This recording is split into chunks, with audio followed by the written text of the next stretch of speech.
Getting your air conditioning or heating system replaced is probably one of the most frustrating things. It's sudden, it's a big...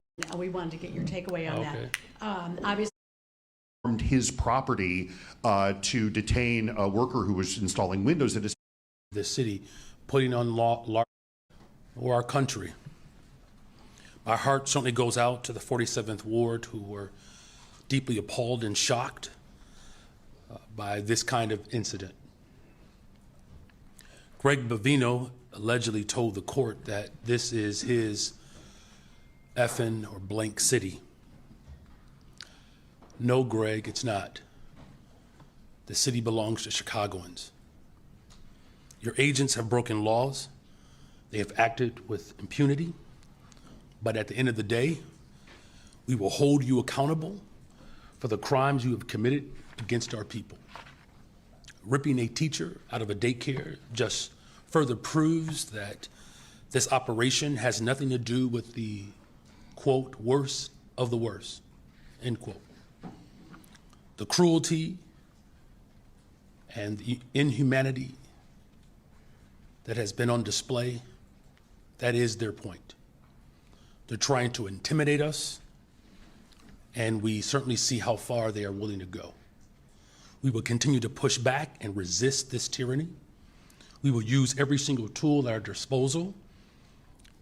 We will certainly push to look for additional measures that we can use to enforce our Constitution. Thank you for indulging me this morning, and I'm happy to answer any of your questions. Mayor, thank you very much. You're welcome. Can we start with the Ernst & Young report? Sure, of course. Why is there such a debate over it? And why haven't you, or perhaps you have, explain, implemented the recommendations from that report? Yeah, well, first of all, this is the first of its kind. I'm the first mayor in the history of Chicago to bring together experts from all disciplines, whether it's the business, civic, philanthropic, community-based organizations, elected leaders, bringing all of us together to solve the structural damage that we have had to deal with in this city for decades. We're going to fix it. We're going to get it right. In fact, though, the investments that we made to bring this table together, we have already put forth in this budget several recommendations, of which we're going to save, I believe, roughly $80 million just this year alone. And with the implementation of the recommendations that we are putting forth already, it's going to save us $600 million within the next 10 years. And that's just based upon the recommendations that we've put forth in this budget. Now, as you know, there are a plethora of recommendations that I have and what this report has indicated, and it's going to take time, right? All of those recommendations cannot be implemented overnight, but we are certainly moving with expediency. That full report is available to individuals, and we're looking forward to this vote and this budget passing so that the recommendations that we have received thus far, that's going to save us $80 million this year, $600 million over the course of the next 10 years, can be fully implemented. Can you also weigh in on the new credit rating? Two notches above junk status. It can't be a good review of your budget. Well, look, I mean, this budget is a very sound, balanced budget, of which 65% of this budget is structural in nature. I know that there have been questions around pensions, and when the executive order was put into place under the previous administration, it was set up to provide an additional advance payment based upon an assigned balance. Well, we no longer have that. However, we still were able to, even in these very difficult, tumultuous times, still put forth an advance payment while not cutting services. I think it's a remarkable testament to the innovation and the ingenuity that has been put forth in this particular budget. Morning, Mayor. Yes, it is. We want to ask you about our reporting related to Clint A. Headsmith this week. The initial HR complaint was filed in February, and this week there are alders coming out saying that they couldn't even get the former commissioner to take a phone call from them. I want to ask you, when did you first become aware that there were problems within DCASE, and why did it take so long from the time the initial complaint was filed to when your office asked her to resign? Well, once the a report was issued to us, we moved with expediency. We took forth and we moved forward with every single recommendation that came from that report. And look, here's I believe what's important is that not only did we accept the recommendations, we saw one of our most dynamic summers that we've ever experienced in the history of Chicago. And that had a lot to do with how DCASE showed up for the people of this city. Putting on large-scale events and investing in art is important to me, and I will continue to do just that. I understand that, but I also want to ask you, under her leadership, the department lost nearly 30 employees. How is your office going to try to repair the damage done there, losing so many people at a really important, as you mentioned, department? Well, it is an important department. As I said, that we saw record-breaking advancement in our downtown corridor in particular. We're seeing the resurgence of the Taste of Chicago, one that has been anemic for some time. Again, Lollapalooza, our investment in arts and artists as well. We have an expansion program where we are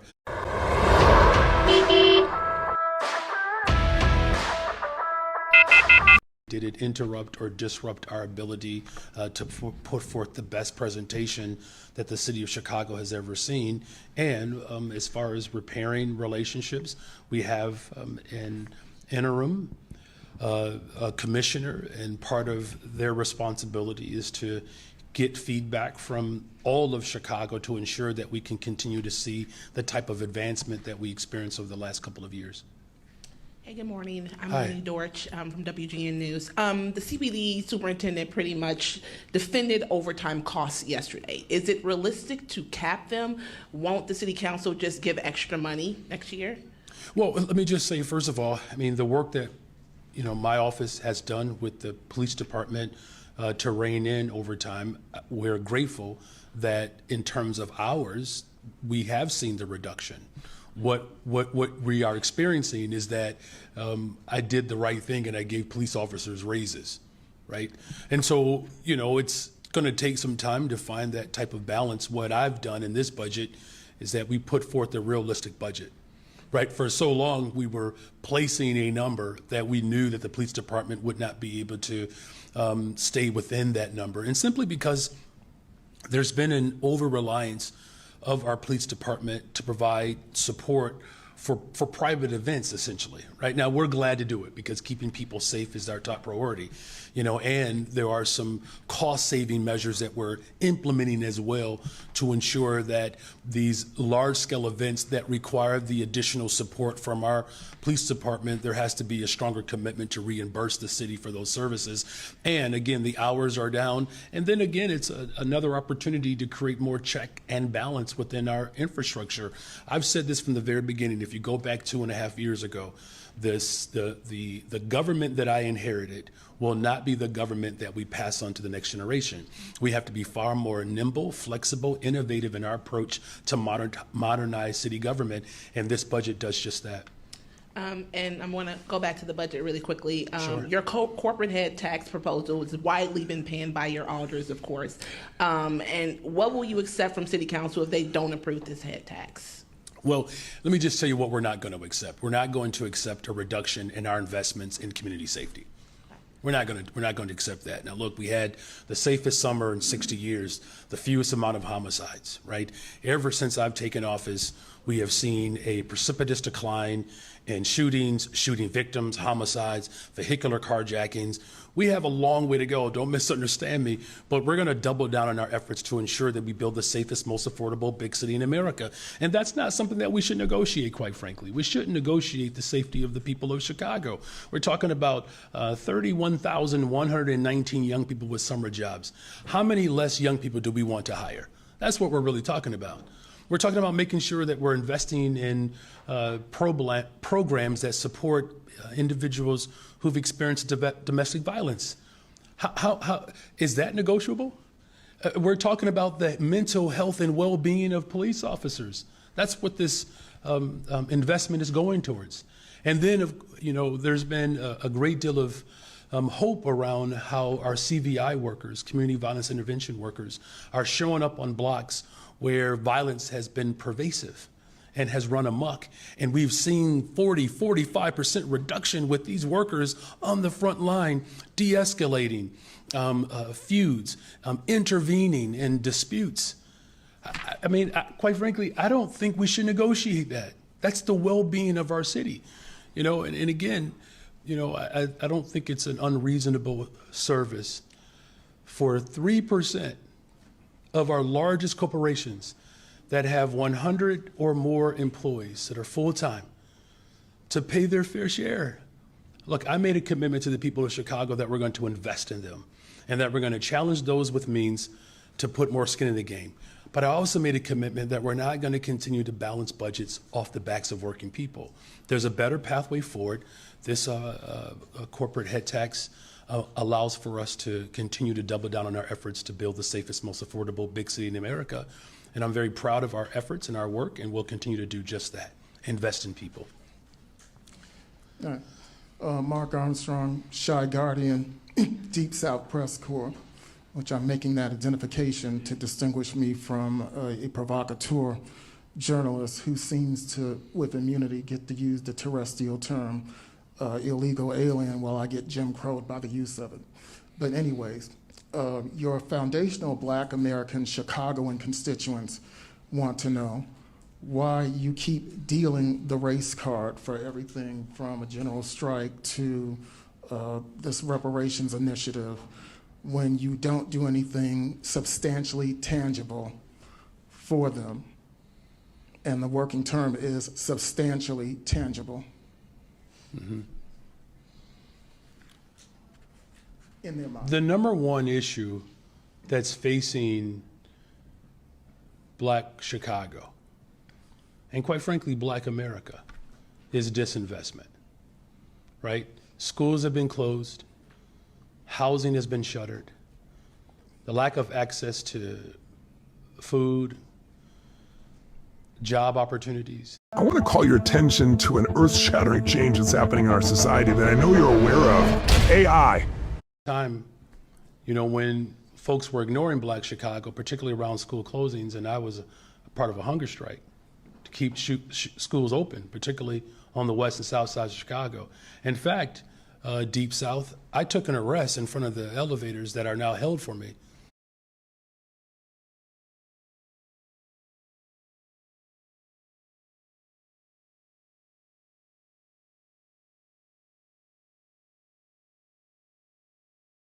Maybe joining us. I think she had a flight delay. But they've been maybe joining us. I think she had a flight delay. But they've been out in their districts working very hard to help their constituents navigate through the chaos that's been created by the Democrat shutdown. And if you're keeping count, this is day 37. 37. It seems unbelievable to us that we've gone this long. It is officially and shamefully the longest shutdown in U.S. history. Republicans feel very helpless about the situation because, as we've noted, there is really nothing for us to negotiate. We sent them a clean CR, as you know, back in September 19th. We passed it out of the House. It feels like a lifetime ago. But that was a nonpartisan measure. It was 24 pages in length. It has no Republican priorities on it at all. It was merely the status quo to keep the lights on so that the members of Congress and the Republican and Democrat Party could work together to finish the government funding appropriations process. And the Democrats tried to turn that into a game. Now, we're gonna give you the latest updates on that and where we think this is headed. But I just first want to address in a bit more detail the current state of our politics. It has been very interesting to us to see all the pundits trying to spin the results of the election on Tuesday. I just want to point out some simple facts here, and as usual, I try to be concise and give you the highlights here, but there's some things that we really need to point out. First, there were no surprises on Tuesday night, okay? You had blue states and blue cities that voted blue, to the alarm of no one, to the surprise of no one. That was what was expected. It just so happened that New York and New Jersey and Virginia were the states that were in the national spotlight on Tuesday. If the tables had been turned and if the calendar had been different and you had 3 red states, we'd have an entirely different narrative that you all would be writing about. Don't lose the simple facts. Second, the big headline that everyone is writing about appropriately is that the future of the Democrats was set in New York City. A 34-year-old Marxist is now the leader of the Democratic Party, and it is a very dangerous road for them to go down. I want to say this because a lot's been said about the Mamdani campaign. It is very easy to run and win as a socialist, right? All you do is promise everything to everyone for free. What a great message that is. Boy, that really resonates for people who don't study history. And while you're making all those promises, you hope that they never realize the trap that you're actually setting, the impossibility of fulfilling your fantastical claims and dreams, and the extreme danger and chaos that would result if you ever could. When you run as a socialist, you have to hope that they never understand that this will lead to the inevitable loss of their freedom, their opportunity, and their security, the loss of meritocracy and fairness in society, the loss of colorblindness, and the loss of emphasis on character, and the morality and the personal incentive and the common sense that we rely upon to keep a republic in operation. If you run as a socialist, you run on a big list of false claims. You promise everything to everyone and you can't deliver, and if you were ever able to deliver, it would be to the great detriment of the very people that you lured in to vote for you. Third fact about the election on Tuesday night is that the Democrats, and you all are not writing about this and you should be, not writing enough about it, the Democrats have now set themselves on a collision course in their own tent. If you look at Spanberger in Virginia and Sherrill in New Jersey, they tried to run as moderate pragmatists. That's how they self-described. But they will be no match for the coming communist wave taking over their party right now. The energy is on the side of the Marxists. Look no further than the top two Democrats here in Congress. We've noted this here every day. They had to bend the knee to the socialists. Hakeem Jeffries and Chuck Schumer are both from New York. The top Democrat leader in the House and the top Democrat leader in the Senate, they couldn't get around that. And so Hakeem had to ultimately embrace it. He had to give the full blessing to Mamdani and his agenda, and he co-owns it. And Chuck Schumer flirted with it. He pandered all along. He flirted with that open endorsement till the bitter end, even though Mamdani is an activist against Israel and an anti-Semite. Chuck Schumer is the highest-ranked Jewish official in America, and even he couldn't bring himself to disclaim that. And as we've noted here every day, the sole reason for the entire federal government being shut down now, the sole reason for all the American people suffering all this pain and hardship is because of the fear of political retribution from the far-left activists who run the Democrat Party. That is the motivation for the shutdown. It's never been about any policy issue at all. It was only so that they could show a fight and try to show that they're tough to this rising far-left activist base in the party. The old guard has been repudiated, and the radicals are taking over the Democratic Party. We have evidence now every day. Yesterday, Jared Golden announced he would not be running for re-election in the state of Maine. He's a moderate, and he has no place in his party anymore. And then this morning, you saw the headline. Former Speaker Nancy Pelosi has now announced her retirement this morning. That is a very important sign that I hope that you all will delve into. Even the famous San Francisco liberal is not far left enough for the neo-Marxists. We commend her for her services. We all do, everyone who serves in Congress, but there should be a lot written about that. Fourth point I just want to make in the aftermath of Tuesday is that off-year election results in isolated places are never indicative of the upcoming midterm election. Don't read too much into that. You shouldn't. If you do, you're going to miss it. The GOP is in excellent position to win big next year. And when I say I'm bullish about the midterms, we absolutely are, and there's a lot of reasons for that. This is not groundless optimism. It's based on facts. The reason we're in such a great position is because we are united. And while the Democrats engage in their emerging civil war, Republicans are going to continue to work and deliver for all the new voters that we brought into the party last fall in 2024. There was a true demographic shift in that election, as you know. Record number of Hispanic and Latino voters, Black and African American voters, Jewish voters, union workers, urban voters, young people. And while they say that there's this big swell of enthusiasm of young people based on what happened in New York City Tuesday night, I would give to you Exhibit A on our side. Maybe you're not noticing, but the turning point events at college campuses all around the country are setting records for attendance. You have hundreds of thousands of new young people weekly coming into the movement that are enthusiastic. Young conservatives who are looking for truth, who believe in America's founding principles, and who want to be engaged. And they will be engaged in next year's midterms. The third reason is we got a very favorable map. You shouldn't miss this either. I was very bullish even before the current redistricting battles began. As we sit here today, there are 13 House Democrats sitting in districts that President Trump won. There's another 21 of them in districts he came within 5 points of winning. There's only 3, conversely, there's only 3 House Republicans sitting in districts that Kamala Harris won. That's a lopsided map. And after redistricting, we think we'll net a few more seats, handful, maybe 6 to 8. We're in very good position to make history and grow this majority. And finally, I'll just leave you with this. The reason we're so enthusiastic about running next year is we have a real record to run on. Mondami and Democrats want to talk about affordability. We love that subject. We love it. Look at the facts. I brought some this morning. It's the Republicans who are working every day to make life more affordable for working families. And it's not a talking point for us. We are delivering. After 4 long years of skyrocketing prices under the Biden administration. I spoke earlier with House Democratic leader Hakeem Jeffries about what comes next. House Democratic leader Hakeem Jeffries, welcome back to the NewsHour. Good evening. Great to be back. So this is now the longest government shutdown in U.S. history. Earlier today, you and Senator Schumer demanded a meeting with President Trump, the House Speaker Mike Johnson, the Senate Republican leader John Thune. Have you heard anything back? We haven't heard anything yet from either the president or our Republican colleagues. Unfortunately, they remain missing in action. The House has now canceled votes 6 consecutive weeks. House Republicans are literally on a taxpayer-funded vacation, even though we're in a government shutdown, the longest one in history, as you just mentioned. People are suffering all across the country. We need a bipartisan path forward to reopening the government, to entering into a spending agreement that actually makes life better for the American people while decisively addressing the Republican health care crisis. Democrats' strong showing in the elections last night. How does that shape your thinking or strengthen your hand in this shutdown fight? Well, we don't view this shutdown as something that should be assessed through a partisan lens.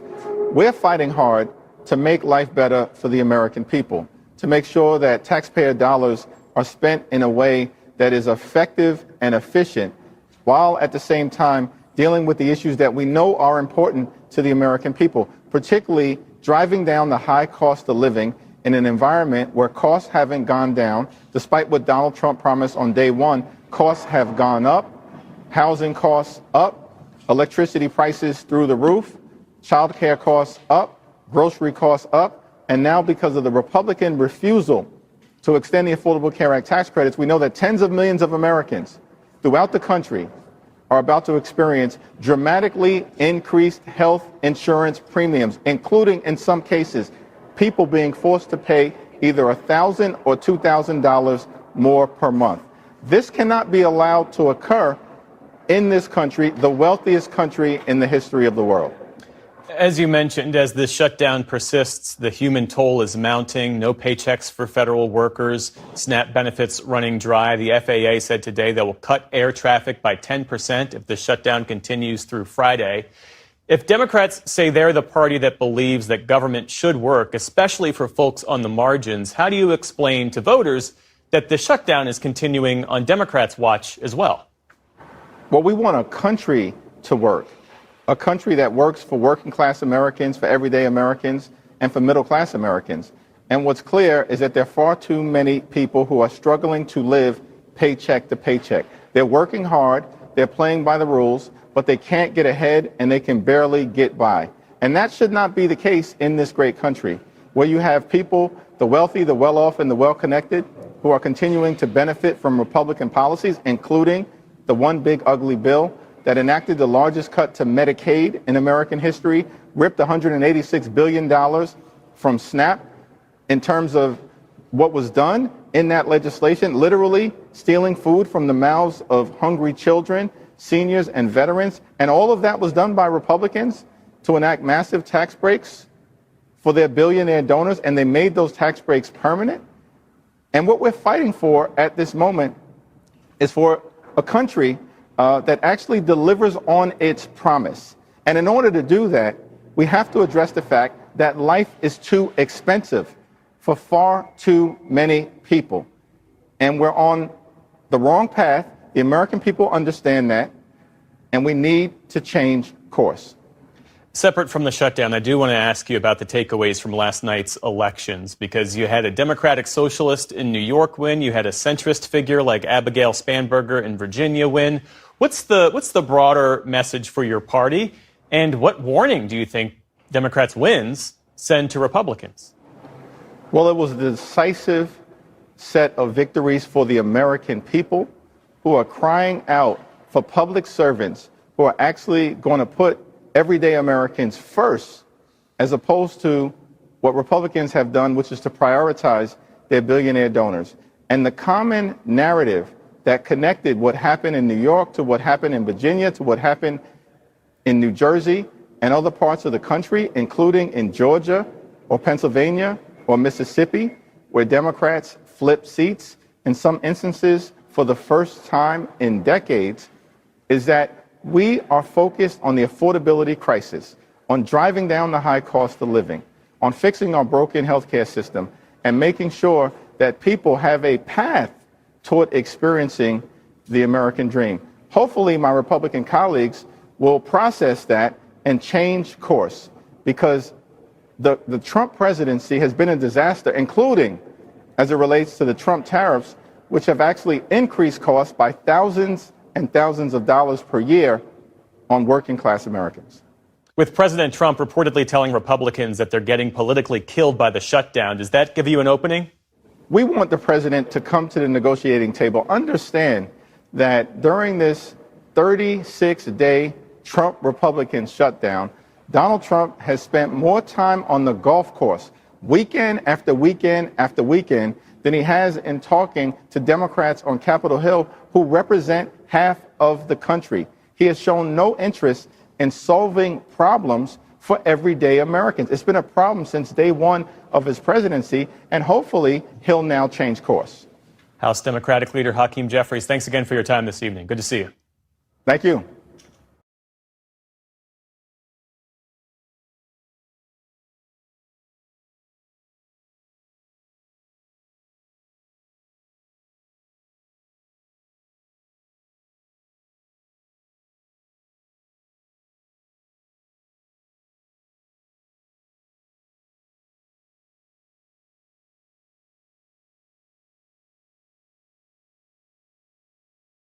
That old college hoodie you wear every winter, it's bull. You need the new 300. Good afternoon, everyone. Yesterday was a big night for America and a big night for the Democratic Party. As candidates across the country, up and down the ballot, decisively defeated MAGA Republicans in an extraordinary rejection of the extremism that the American people have been experiencing since day one of Donald Trump's presidency, and an embrace of the Democratic vision to make life better for everyday Americans. As Democrats, we will continue to make clear to the American people that you deserve better, and that we're focused on driving down the high cost of living, fixing our broken healthcare system, and cleaning up corruption in the Congress, in the courts, and in the White House, so we can actually deliver an America of the people, by the people, and for the people.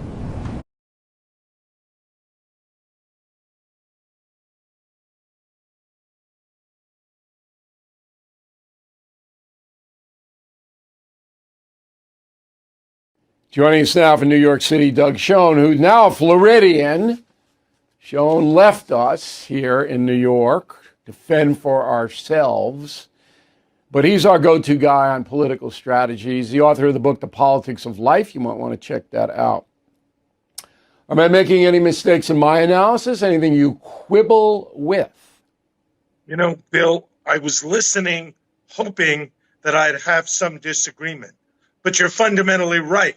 And I say this not to be a flatterer, but to just recognize the obvious.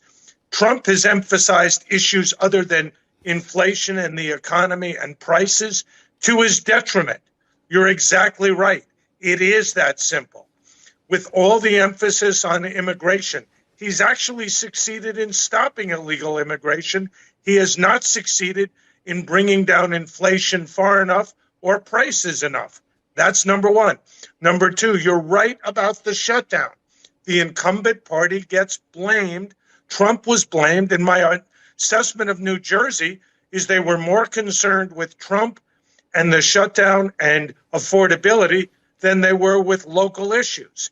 That means the Democratic campaign succeeded by being anti-Trump and pinning the economic malaise of the country on him and the Republicans. There is no Democratic agenda. There is no Democratic alternative. And Mandami is a huge risk to the Democratic Party. So I agree with your assessment about where we stand, but Trump and the White House have to take this as a wake-up call. If they don't, they will be in serious trouble. You know, the inflation number is not bad. It's the high prices for the essentials of life that's driving people's disenchantment and anger. So, for example, gasoline prices where I live are down. They're below $3 a gallon now. But utilities are killing you. And you go to the grocery store and the restaurants, it's insane now. It's insane. Mm-hmm. Yep. All right? And people hear tariff this, they don't know what the tariff is. We explained it last night, but tariffs are not real to people. And people vote on what's real, what they can see and feel. Now, one of the criticisms I've had of the Trump administration is their messaging is not precise enough. We know what he's doing. We don't know why he's doing it. And they don't back up a lot of stuff. For example, the ICE raids. After every controversial raid, there should be an explanation. Here's what we did. This is why we did it. Here's who got thrown to the ground. We made a mistake or we didn't make a mistake. But none of that seems to be coming forth. So it's easy. It's easy for people on the fence about Trump, not the MAGA people or the Trump haters, but the people in the middle, to take a negative view if you don't get precise messaging. That's where I think the big weakness is. You know, again, Bill, I, at the risk of having to agree with you, what political communication is about is outcomes. That is, what's in it for me? How are we going to benefit from these raids? But most important, how are we going to benefit at the grocery store, the gas station, at the, bill paying each month for utilities? Why are the tariffs and the other economic policies going to benefit consumers? We don't have an answer to that. Well, yeah, it's too early, though, for the tariffs. And then you get the Supreme Court now. You can explain what you're trying to do, as you correctly They got point to out. explain how those tariffs, and he has to some extent. But it's all him. It's 100% Trump. And he is available. And he is accessible. And he does go out and do the gaggle with the press and all that. But he doesn't have the follow-up needed in the department area, Homeland Security area, agriculture, whatever. Look, Trump can't control wages and prices. The executive branch can't do that. You can do that in socialism, in communism, but you can't do it in capitalism. So he's got to have a plan and say, this is how I'm going to bring down the price of meat.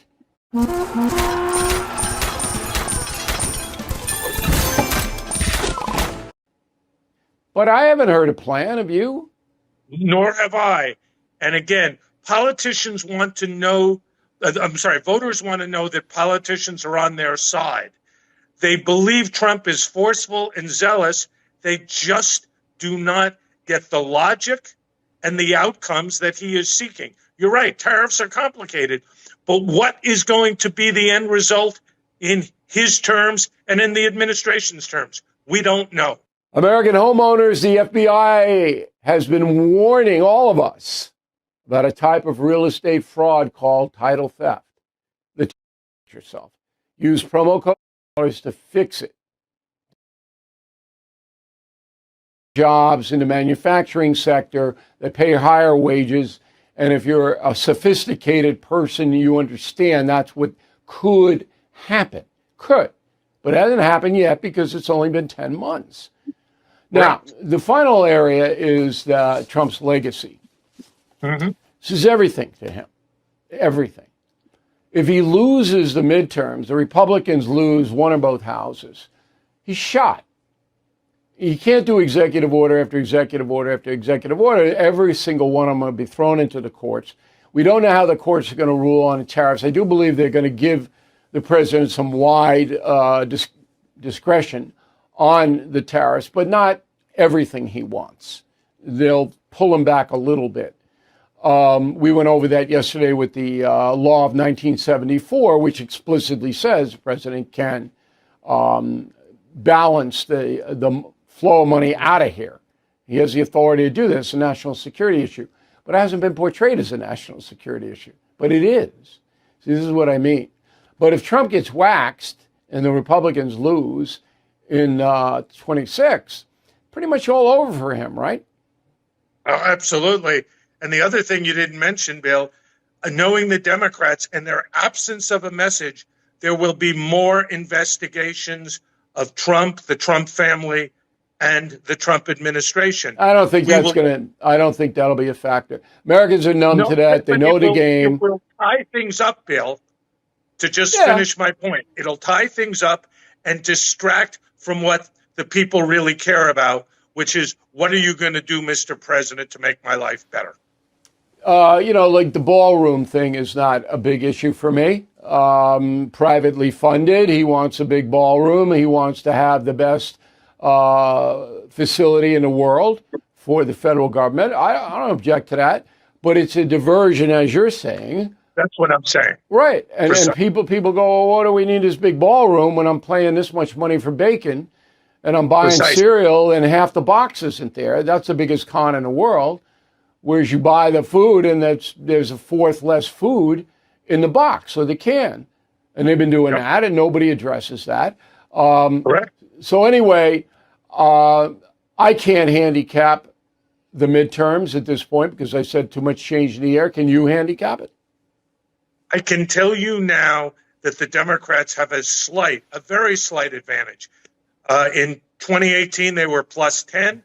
At this point, they're plus 2, which means exactly what you said in your talking points, Bill, is right. This is up for grabs, but unless Trump and the Republicans take the clear message of yesterday to heart, it will go in the wrong direction. If they do listen and they are able to perform and communicate, it will be a very different outcome than the first midterm election.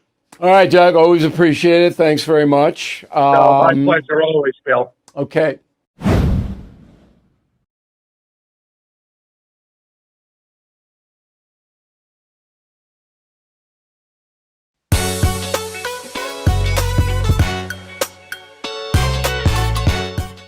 Does your dog's breath smell like shit? This product is for you. Over 80% of dogs have dental disease. So what happened? Americans are angry. That's the headline. They're angry for two reasons. High prices. It's an enormous issue. And President Trump has got to understand his legacy is tied in directly with lowering prices for working Americans and retirees. That's it. How simple is that? Secondly, the government shutdown. People don't like chaos. They don't understand why the government shut down. They just know that every day they hear scary stuff. They don't know why. They don't know who's right, who's wrong. You guys do, because you're the PhDs of American consumers by watching what I'm putting out there and listening on the radio. You have a PhD. You're engaged. You're getting information every day. Most of your peers are on Netflix or in some bubble world. They don't know anything, but they do know how they feel. And Americans are angry. Now, the government shutdown worked to the Democratic Party's advantage, even though they caused it. Life is not fair. All right. So, yesterday, Donald Trump, the President of the United States, and by far the most charismatic leader in the country, and the head of the Republican Party, was not engaged in the vote. Yes, he made a few calls, he made a few endorsements, but he was not involved. That suppressed Republican turnout. Democrats were way more motivated to go to the polls, many of whom hate Donald Trump. And whatever he likes, they're going to vote against it. That's a motivating force. Now, this is the worst. Almost every single pundit said, oh, this is a harbinger word of the day. They didn't use that word because they don't know what it means. This is a forecast for the midterms in November 26th. No, it's not. And that's what I said on News Nation. I scolded them all. I said, no, because 12 months from now, there are going to be tremendous changes in this country. It's not going to be the same place in 12 months. Why? Because there are so many unresolved situations that are in the courts. The tariffs, immigration raids, National Guard, on and on and on and on. Drug interdiction by blowing the hell out of these people. It's all in litigation. By this time next year, it will be settled. And the economy could go either way. Tariffs might lead to a lot of benefit, or they might not. We don't know. So to say that a minor vote, and that's what this year was, is going to lead to an outcome is just dumb. All right? And I don't care what these people, if I'm insulting them, I'm insulting them. Okay. So don't worry about that. Both parties have to worry about how this is going to evolve. Look, if Mamdani is a disaster in New York, and I don't know even if he'll try to do anything, he might just sit there. I don't know. But if he's a disaster, that is going to hurt the Democratic Party and the progressive left big time and lead to the defeat of New York Governor Hochul. That's what that will do. But we don't know how bad this man is going to be. We will know in, 6 months. So there are a lot of things that are undefined. Now, Virginia, let's get specific. Bad Republican candidate. I listened to her once. I said, no way she wins. They're going to put up anybody against her. There's no way that she's going to win. And she got waxed. Jersey. Still can't figure out Jersey. I don't know what the people who voted for Miss Sherrill as governor, and she's not a nut. She's a moderate Democrat, military vet. But what do you hope to get out of that vote? Democratic Party is going to raise your taxes, and Jersey's up to here with taxes. You think you're going to get tax relief from the Democrats? You're not. So what did you vote for? The only thing I can figure out is they voted against Trump. That's it. And Jersey is the same as where I am in Nassau County, Long Island. It's the same folks. My mother was raised in Teaneck, New Jersey. And this is really the ultimate irony. My county here went all red. They revolted against Mamdani in New York City. I live just on the outskirts of Queens, okay, just over the city line. And Nassau County, huge, okay, on the Republican side, because they know here, because it's a different demographic, and we'll get into that. They know what a disaster the potential is in New York City. They don't want it. And the guy here, Blakeman, who runs the county, did a good job. Very low crime, didn't raise taxes. So why would you vote against him? Hey, Tone, why should people come to the AI Advantage Summit November 6th, 7th, and 8th? American homeowners, the FBI has been warning all of us about a type of real estate fraud called title theft. The target, your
We've devoted our professional lives to righting wrongs. We're a company or a person on that golden gulf, and these products can help you wherever your neck of the woods is, and experience the miracle today with also a facial spray to paint the town red, whether it's that first date, that 50th wedding anniversary. angelpaste.com, there for you. Again, Christian owned, they hired veterans. They're in the Lone Star State of Texas. Thank you to angelpaste.com for their countless products. As we await President Trump to make an announcement here at the White House, we'll see if it's in regards to tariffs. We'll see if it's in regards to potentially that end of the filibuster. We're at day 37 of the government shutdown. Of course, that would have to be legislatively done to remove the filibuster. Speaking last night to Senator Tommy Tuberville. And I got a kick out of the press gaggle with local press to some national, whether they call him senator to coach. And he actually posted on his X, and we'll be sure to get it up at some point here. I'll share that over the channels to the X account of Coach Tuberville, the good senator from the Yellowhammer State, stating that it was like going back in time, like the good old days after those football games there just across the way. We were in Neville Arena where basketball and volleyball is competed for. but from Jordan Hare, which is in full spring right now. Well, in this fall season, though, we've seen that Coach Freeze no longer with the university. We'll see where the football program goes from here as we watch that every once in a while with RSBN Sports. Sports means a lot here in the Southeast, especially during football season. So share with us who you're rooting for this weekend. Feedback at rsbn.tv.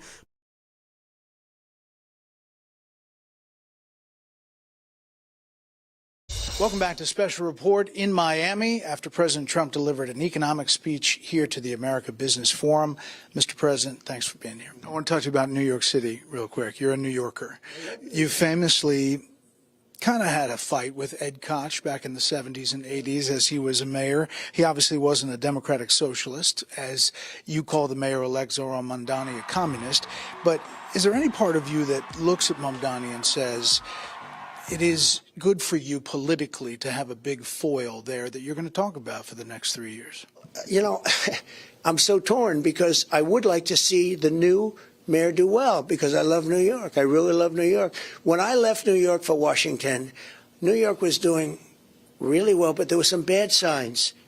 The bad sign was a guy named de Blasio. So the signs of de Blasio, that was the beginning, and it was bad. This one, we're going to look. For 1,000 years, communism has not worked. Communism or the concept of communism has not worked.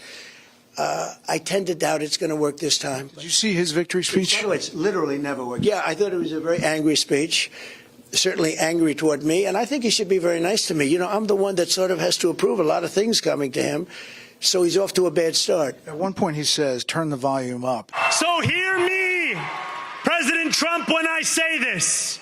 To get to any of us, you will have to get through all of us. How do you respond to that? Does that affect anything you're going to do? It's a very dangerous statement for him to make, actually. And, you know, you talk about danger. I think it's a very dangerous statement for him to make. He has to be a little bit respectful of Washington because if he's not, he doesn't have a chance of succeeding. And I want to make him succeed. I want to make the city succeed. I don't want to make him succeed. I want to make the city succeed, and we'll see what happens. Did you see reaching out to him? I would say he should reach out to us, really. I think he should reach out. Right. I'm here. We'll see what happens, but I would think that it would be more appropriate for him to reach out to us. So speaking of reaching out, is there a deal that can be made to end this government shutdown in your mind? Well, I think the Democrats have become radicalized. I think, you know, this never happened before. They always extend. You know, an extension is very easy. It's done all the time. You extend, sometimes you extend 4 or 5 times. I mean, they become radicalized lunatics, actually, in a true sense. They should automatically extend, and we will make a deal as soon as they do. As soon as they do, we'll make a deal. There is a deal in the works that they're talking about, at least. Senator Susan Collins talked to the House, said if they pass the continuing resolution now, this Friday, they'll pass the military construction, the veterans bills, maybe even other bills, and that would get veterans their checks by Veterans Day Monday. Yeah. Would you support that? Well, I would look at it. I mean, I'm going to look at it. They should just extend it and work on it, and we ought to work on health care together because Obamacare has been a disaster.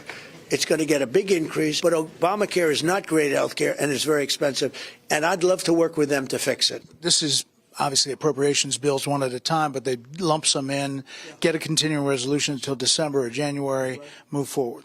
Let's move forward. I'd like to move forward. I'd like to get it going, but it's really up to them, and we're here. If they say yes, it's done, because we have already, you know, we have voted just about unanimously, almost unanimously, to move forward. We're ready to do it. A few more things. You said Republicans should get rid of the filibuster. Yeah. Based on what you said this morning, you don't really think the Democrats could never win the Senate again, right? No, I think that if we got rid of the filibuster, we would approve so many good things, common sense things, wonderful things, that it would be hard to beat us. If we don't, it's always going to be a slog. So I do say this. I would say absolutely, without question, I have no doubt in my mind, get rid of it. And the Republicans should do it. But they have a number of Republicans that don't agree. And you know what? It's a question. Do I want to lose my relationship with those Republicans that have been very good to me for a long period of time, that voted against the crooked Democrats on impeachment and everything else? Do I want to lose them over it? I think it's a very important point. Do you ever have people that are wrong, but you can't convince them? So do you destroy your whole relationship with them or not? I'd be close to losing it, but probably not. How worried are you about this Supreme Court decision on your emergency power on tariffs? The hearing today, a lot of people were trying to read through the tea leaves, what the justices were asking. Some were saying they were overly skeptical. You can't really do that in Supreme Court hearings, but how worried are you that they may unwind this thing? Well, I heard the court case went well today, but I just heard that a little while ago because, as you know, it was just 2 hours ago that they finished up. But I will say this, it would be devastating for our country if we lost that. Devastating. I think it's one of the most important, maybe the most, but one of the most important cases in the history of our country. I think taking tariffs away so that we can have national security. So, as an example, President Xi, he hit us with the rare earths, and I hit him with a tariff, 100% tariff on top of all the other tariffs that you're paying. And they called in 10 minutes and we made a deal. You're saying you're happy with what you came out of it. If I didn't have tariffs, we would right now, the entire world would be in a depression. Because, that wasn't a threat against us. That was a threat against the entire world. I did this for the world.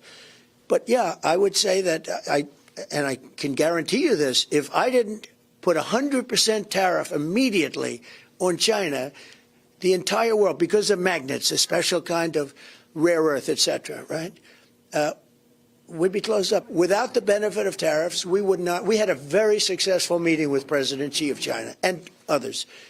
And without tariffs, that would not have taken place. Well, we appreciate the time. There's a lot going on all at once. I'd ask you about foreign policy, but I know you have to hit the road. So thank you so much. Thank you very much. Appreciate it. Appreciate it. Hey, Sean Hannity here. Hey, click here to subscribe to Fox News YouTube page and catch our hottest interviews and most compelling analysis. You will not get it anywhere else.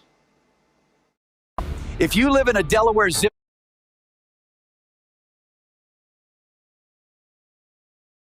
Here now with more. House Speaker Mike Johnson. Speaker Johnson, your reaction to last night, first and foremost. Sean, I think you hit the nail right on the head. This is not a bellwether of things to come. We can still stand for America's founding principles. That's what the Republican Party is doing. As you said, blue states and blue cities went blue. That was no surprise to anyone. But I do think it is alarming that Mamdani is now effectively the leader of the Democrat Party, and is it affecting the strategy of the Democrats on Capitol Hill? We have been saying since the beginning, since the shutdown began, which is now the largest one in U.S. history, 36 days of this now, that the reason for it was because you had Chuck Schumer and Hakeem Jeffries, the two leaders in the Senate and the House, the Democrats, the top Democrats in Washington, who are from New York, and they're afraid of a challenge of a Mamdani-like challenger in their next election, and that is why they shut the government down. That's why the American people are feeling so much pain. We're just appealing to common sense to try to get out of this. Okay, the common belief was maybe after the election, Democrats will come to their senses and take the position they have always taken, which is a clean CR, and they will open up the government funded at current levels as you iron out differences on budgets, et cetera. Is that going to happen, or no indication of that? We don't know yet. We're certainly hoping and praying that's the case. I mean, what are they trying to achieve here? The clean CR was nonpartisan. It has no big Republican priorities in it at all. It's only 24 pages in length, and it's a very simple measure. What the problem is right now is they're motivated out of fear, Sean. They actually do fear the backlash, the political retribution from the far-left activists who now run the Democratic Party more than they fear families going hungry, workers going without paychecks. Planes being delayed, flights being canceled. I mean, they just don't seem to care about the pain they're inflicting on the people, and we're trying to get at least a handful of moderates and centrists who are left in the Democrat Party in the Senate to do the right thing and break this impasse. Between air traffic controllers, SNAP benefits, our military, at what point is there a breaking point and some people in that party wake up and understand this is damaging and hurting a lot of Americans all across the board? Yeah, exactly. They care more about their own political careers than they care about the people that they claim to represent. And that's why you're seeing these broad demographic shifts into the Republican Party. People are tired of this. You know, the Democrats funded a study that just came out a couple weeks ago, and their own study identified the Democrat Party is said to be thought of as weak and woke and out of touch. And they're proving that every day. They just simply don't care about the people anymore. That study, by the way, had hundreds of thousands of people that they spoke to. It was not a small sample. Speaker Johnson.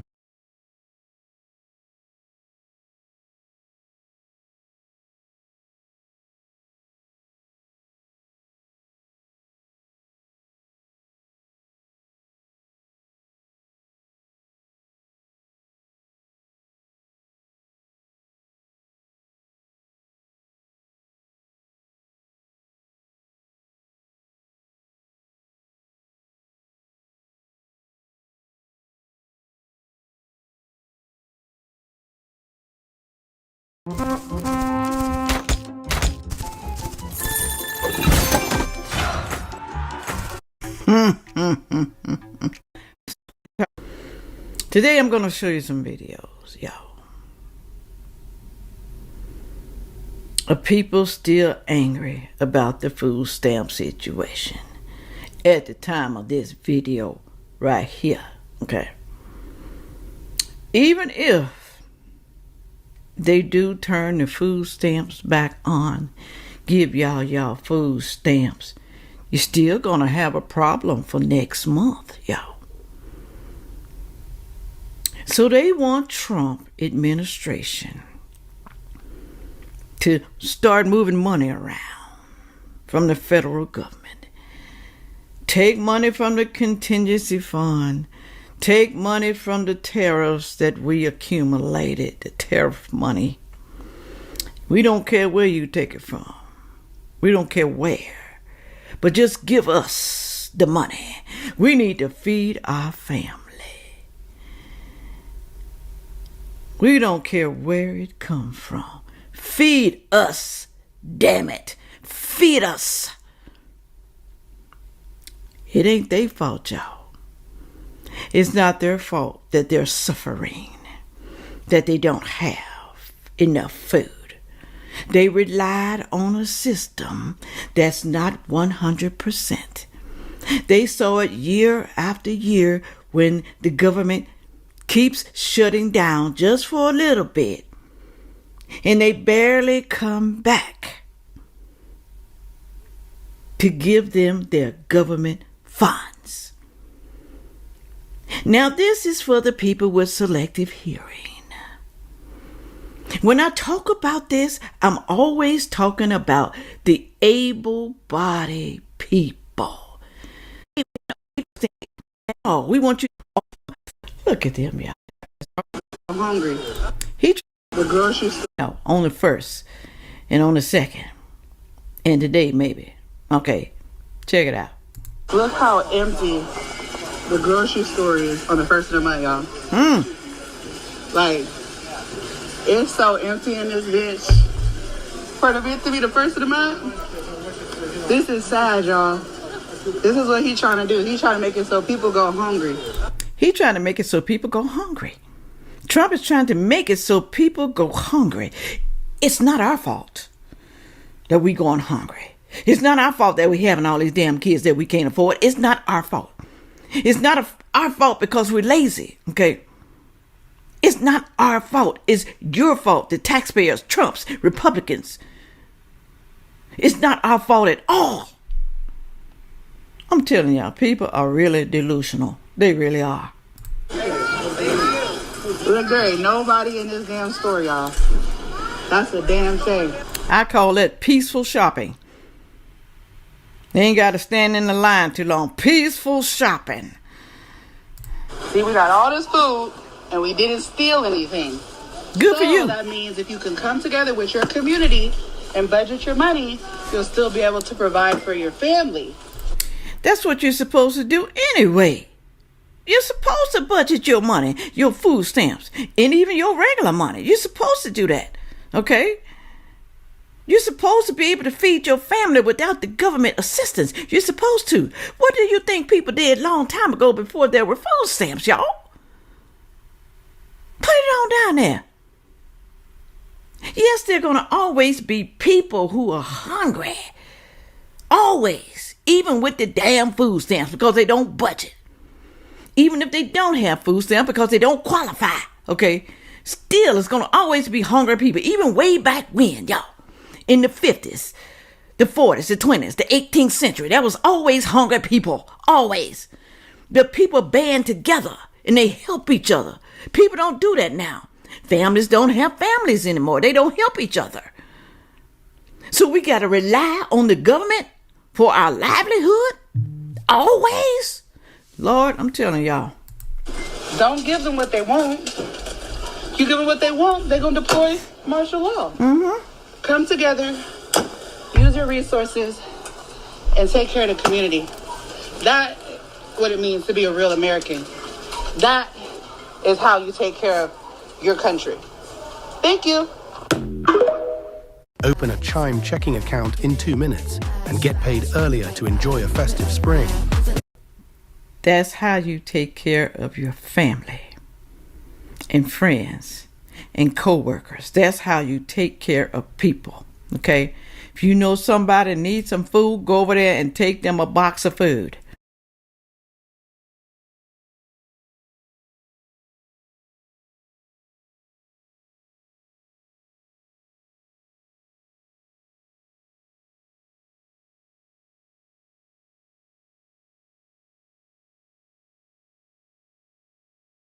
Well, last night, Donald Trump went from being a lame duck to being a humiliated duck when voters from coast to coast turned out to vote against Donald Trump and his candidates and his policies in every place and in every way that they could. Donald Trump's explanation today for the Republican wipeout last night is that Donald Trump was not on the ballot. That's what he says. The conservative Wall Street Journal editorial board has written a reply to that under the headline, Trump really was on the ballot. The Journal editorial says Mr. Trump was on the ballot, not literally, but nonetheless, as the main motivating force behind a dominating Democratic turnout. Winning Democratic candidates for governor in New Jersey and Virginia linked their opponents to Mr. Trump, driving Democratic voters to the polls and erasing the GOP gains in 2024 among Hispanics, Black men, and independents. The result was a much bigger Democratic triumph than polls predicted. The tsunami was big enough that Democrats were able to pick up 13 seats in the Virginia House of Delegates. They'll have 64 seats out of 100, which could give Democrats the chance to redistrict next year to gain congressional seats. And in California, where not a single name was on the ballot, voters stood in long lines to deliver 63% support for Democratic Governor Gavin Newsom's proposal for congressional redistricting in California that could add 4 or 5 seats for the Democrats to the House of Representatives and win control of the House of Representatives for the Democrats in next year's election. Every one of those California votes for that proposition was a vote against Donald Trump, every one of them. The reason no previous president has ever considered pursuing any of the policies Donald Trump has pursued this year is that those policies are obviously politically suicidal. And now we have the proof of that. And Donald Trump's bright idea today, during his politically suicidal government shutdown, is to partially shut down the air traffic control system in this country with the Thanksgiving travel surge approaching. Every day, Donald Trump finds a new way to weaken himself and weaken his party politically while making life in this country worse for millions of Americans. And now he wants to make it much worse for the millions of Americans who hope to go home for Thanksgiving this year. Guys, got hair loss? I know what you're thinking. Should I shave my head? Comb it over? Wear a... With less than a year into his presidency this time, Donald Trump is now the lamest of lame ducks ever to occupy the presidency. And sinking with him is the lamest group of Republican members of the House and Senate that the country has ever seen. The election returns last night indicate that a year from now, Democrats will win back control of the House of Representatives, and Donald Trump's administration and his incompetent cabinet members will be subject to real investigations of their personal profiteering from government, real investigations of possible abuse of their office, real investigations of an FBI director who uses a government plane for date night.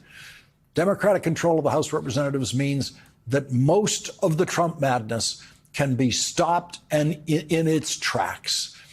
And Donald Trump knows that. And so Donald Trump is living in fear tonight of just how bad election night is going to be for him next year. Talked about making health care affordable, but my administration is actually doing it. Americans deserve the best health care in the world, and we're now getting the best health care at the lowest price. So I'd like to ask somebody who's doing a fantastic job, Secretary Kennedy, to say a few words, followed by Dr. Oz, Dr. Klomp, and then Eli Lilly, CEO David Ricks, and Novo Nordisk CEO Mike Dustar.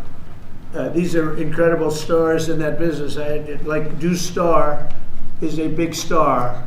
And I can tell you that David Ricks is one of the hottest people in the world in business, but the business that he's in is pharmaceutical. And the job he's done with Eli Lilly is incredible. Both of these gentlemen, they really are stars in the truest sense. And it's an honor to have you in the White House. And go to it, Bobby. Thank you, Mr. President.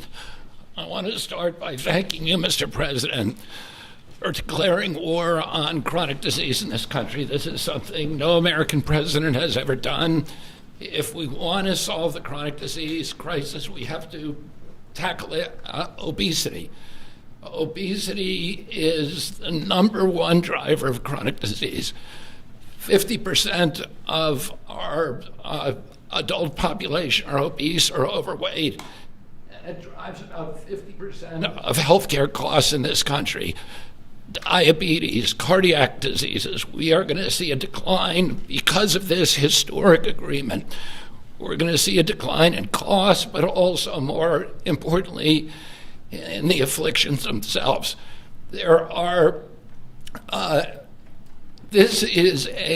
President Trump is the friend of the forgotten American. Obesity is a disease of poverty, overwhelmingly. And these drugs have only been available for people who have wealth. At one point, the majority of prescriptions, the highest concentration of prescriptions in this country, was the Upper West Side of Manhattan. And what about the people who live in rural areas, who live in food deserts? What about the people in urban areas who live in food deserts and are suffering from obesity and are locked into that system where they can only get ultra-processed foods, which are aggravating the problem? This will be a lifesaver to them. It's not a panacea. It's not a silver bullet. President Trump has also instructed us to address and end the root causes of chronic disease, and we're doing that. We're about to release dietary guidelines that are going to change the food culture in this country. They're going to change the kind of food the military gets. They're going to change the kind of food that our children get. We're releasing those in December. The Presidential Council for Physical Fitness is going to get more Americans into, particularly our children, into physical activity so that we can attack the root causes of this. But in the meantime, there's nothing more important than we can do than lower this price. As I said, it is the number one cost of all drugs. This is the biggest drug in our country. That's why this is the most important of all the MFN announcements we've made. This is going to have the biggest impact on the American people. All Americans, even those who are not on Medicaid and Medicare, are going to be able to get the same price for their drugs, for their GLP drugs. This happened because of the vision of David Ricks, of Mike Dustar, and the other people, and the people on our team who figured out a way to align the interests of the shareholders of their company with the health of the American public.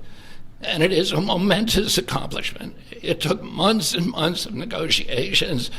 And I had a wonderful conversation with Mike Dustar about his experience. And he thanked me or the caliber of people who are on our side of the negotiating team. Chris Klump walked away from $1 billion business in order to join this administration. Emma Hernandez, David Brooks, and of course, Dr. Oz and Marty McGarry, who made this happen. They saw that this could be a win-win situation, that this was not a zero-sum game.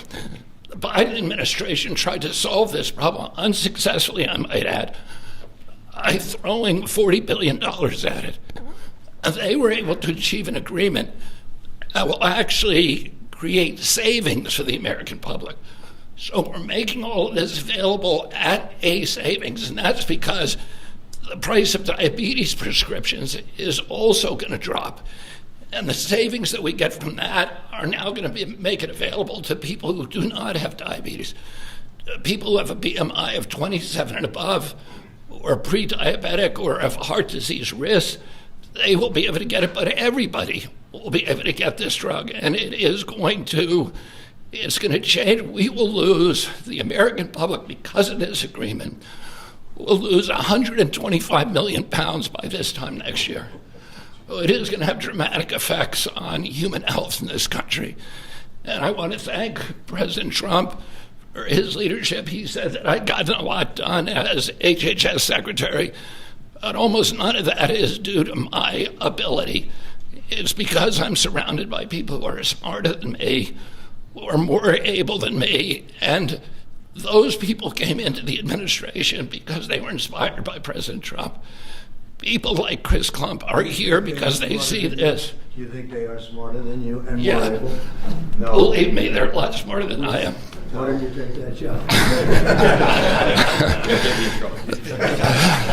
He doesn't really mean that he's being modest, I promise you, but It is true, unfortunately. it's a beautiful thing. But I want to thank you, Mr. President, because you've made me a success here by allowing me to attract these extraordinary people. And I want to again thank David Ricks, who we've been in this Oval Office again and again. You keep saying he's the smartest guy in industry, that he could talk a dog off a meat truck. But it came to the table, and Mike Newstar told me, he said... You convinced people for 20 years that it was okay for Europe to pay $10 and for America to pay $140. That's why they make $45-50 million a year. He did. Finally, I said, I've had it, right? You did. He did. But anybody could do that, they're entitled. But now it's down to what it should be. And Mike Newstar told me what a pleasure it was to negotiate with people who were smart, who had common sense, who were able to put themselves in his position and hammer out this deal that is good for everybody. And it's great for the American public. I want to close again by just saying that this is a tool in the toolkit. It is not a silver bullet. It is an arrow in our quiver. It will allow a lot of people who are locked into high-risk obesity to finally lose weight, to reset, and then start doing the kind of things that will address the root causes of obesity. So I want to thank these extraordinary CEOs for sticking with us on this, for allowing us to make this happen. Mike Newstar said to me, he said, we've known we've had to do this for many years. We just haven't been able to get over the edge, and that this, President Trump's order, his executive order, was a catalyst to do something that we always knew needed to be done. So again, thank you for your vision, for your commitment, and thank you to all the CEOs and all of my team for making this historic agreement happen. Bobby, you haven't changed your view on Tylenol for women that are pregnant? No. As I said. There were some false reports out about Tylenol that Bobby changed his view. I don't think he's changed. I'm not going to change until the science changes, and the science does not look like it's changing. It's getting stronger and stronger. Every day, what we recommend is that pregnant mothers, talk to their physicians, that the mothers of small kids talk to their physicians, and we've advised the physicians to reduce the thresholds and to reduce the amount of Tylenol that they give to children as much as possible, and only use it when it's absolutely critical. So we're going to go through some of the deal points, but it does make itself clear that the real stake here is the forgotten man. President Trump, I believe you won the election because you remember the forgotten man. You speak to them, they hear you, they listen to you, and he connects well because he actually does things that materially change their lives.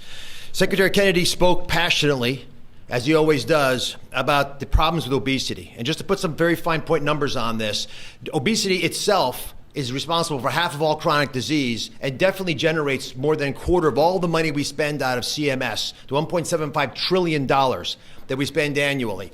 We need to address this tempest of dramatically increasing prices for healthcare, and you're not going to do it just by throwing money at the problem. You have to actually literally deal with the causes of the increase in price, and pharmaceutical prices are a part of that. They've been a part of it for a long time, but this president insisted that we address it. In fact, the first time I heard this directly from you, sir, was in January at Mar-a-Lago, where he took Secretary Kennedy, myself, Mr. Ricks, who you'll hear from in a second, to dinner and demanded explanations for most favored nation pricing and what's wrong with it. And there was not a good reason against it.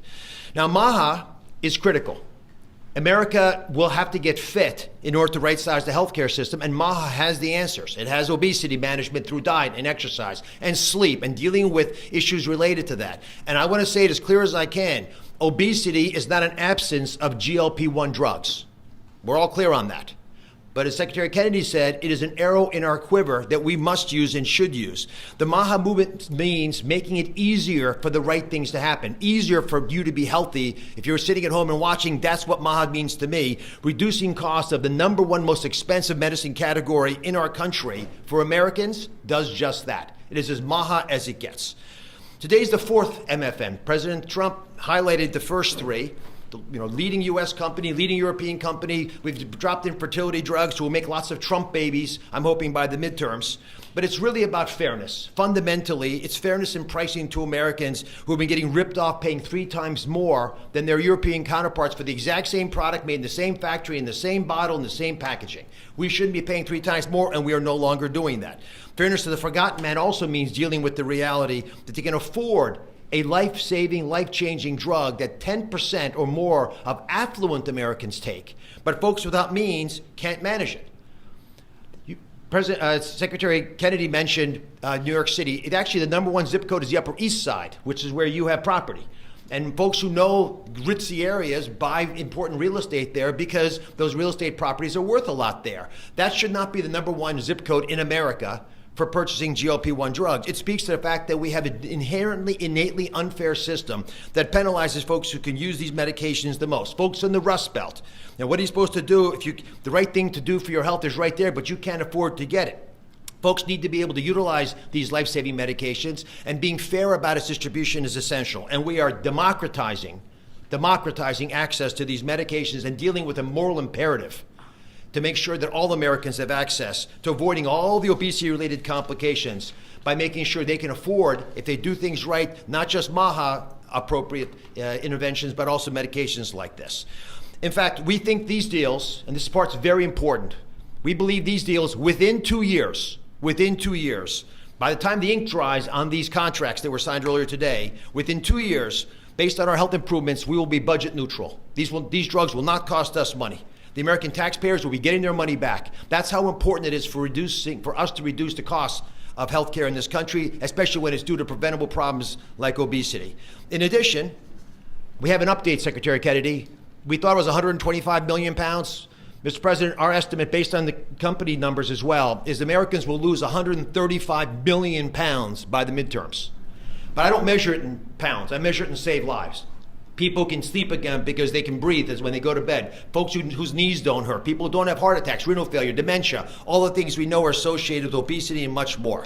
This wouldn't have happened if we didn't have the right tools and had the ability with a team that has been spoken of early. So I want to call out Abe Sutton. He's in the back right there. He leads the CMS Innovation Center. It made the deal possible. And they are announcing today a new model, a brand new model aimed at getting to the vulnerable populations amongst us these medications. The forgotten man will be able to afford these drugs now. Governors will be thanking President Trump. They should be calling directly, sir, because they're going to be able to afford Medicaid next year in ways unimaginable, and they will stop crowding out education and other civil services. We cannot be a wealthy nation without being a healthy nation. That's why today's MFN deal is a historic step forward for all of America. And this is something that I don't think is partisan. There is no way you can argue against what just happened. These numbers to my side here, Administrator McCary, who's been instrumental in this process as well, $1,350 baseline. Chris Klump will go through the numbers, but just focus on that $245, which is what he's going to point you to. And Chris Klump has been an unbelievable leader, an innovator. You've heard his name before. He's spoken here before, but he is continuing to change the face of CMS, and I love the fact that with his leadership, we're bringing a lot of wonderful people in. Inma Hernandez has been mentioned, John Brooks as well, and many others, including Beth Kelly, who runs the legal issues around these issues, because these guys are barracudas, Mr. President. They will take you down, slice you in little bits. And Howard's been there. It's no longer happening. You've got sharp folks. We're open for business. It's a generational opportunity to serve, and people are showing up. God bless you. Let me introduce now Chris Klump, who is just makes my life easier every day. I'm so proud of him. All great deals are rooted in principles. We've talked about this before, and today